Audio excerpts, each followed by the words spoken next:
Sono Alberto Zannol, direttore della sezione Competitività Sistemi Agroalimentari del Dipartimento Agricoltura e Sviluppo Rurale.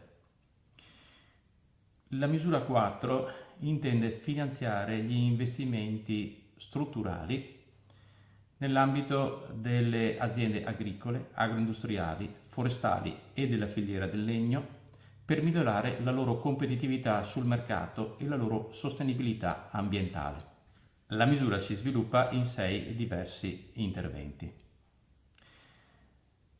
L'intervento 411 finanzia aziende agricole condotte da imprenditori agricoli professionali per gli investimenti finalizzati alla produzione primaria. Gli investimenti possono essere in macchine ed attrezzature oppure in capitale fondiario, fabbricati o miglioramenti fondiari. Il contributo in conto capitale, in conto interessi, oppure attraverso l'erogazione di garanzie, può variare dal 40 al 60% in funzione delle aree dove viene effettuato l'investimento e dell'età del beneficiario. Stesse tipologie di investimenti sono previsti per la misura 421, che è a vantaggio delle aziende agroindustriali. Qui il contributo, sempre in conto capitale, conto interessi o attraverso l'erogazione di garanzie, varia dal 10 al 40% in relazione alla grandezza dell'impresa agroindustriale. Con l'intervento 431 la Regione intende finanziare la realizzazione e il miglioramento della viabilità silvopastorale e dei sistemi di rete legati alle aziende agro-silvopastorali in zona montana.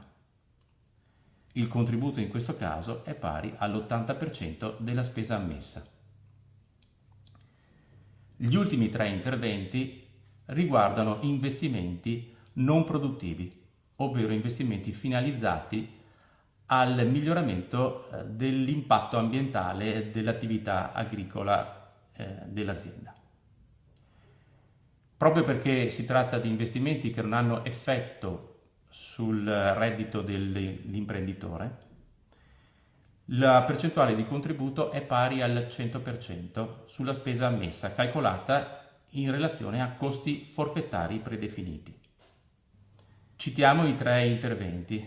Intervento 441 finalizzato al miglioramento dei prati e pascoli in zona montana e collinare. L'intervento 442 che finanzia l'impianto di siepi, boschetti e formazioni arboree, nonché il miglioramento della rete idraulica aziendale minore. Ed infine l'intervento 443 che finanzia strutture per l'incremento e la valorizzazione della biodiversità naturalistica. Per le modalità di accesso ai contributi è necessario fare riferimento ai bandi che verranno pubblicati sul bollettino ufficiale della Regione, nonché alle altre informazioni che potrete reperire sul portale Piave e sul portale istituzionale regionale.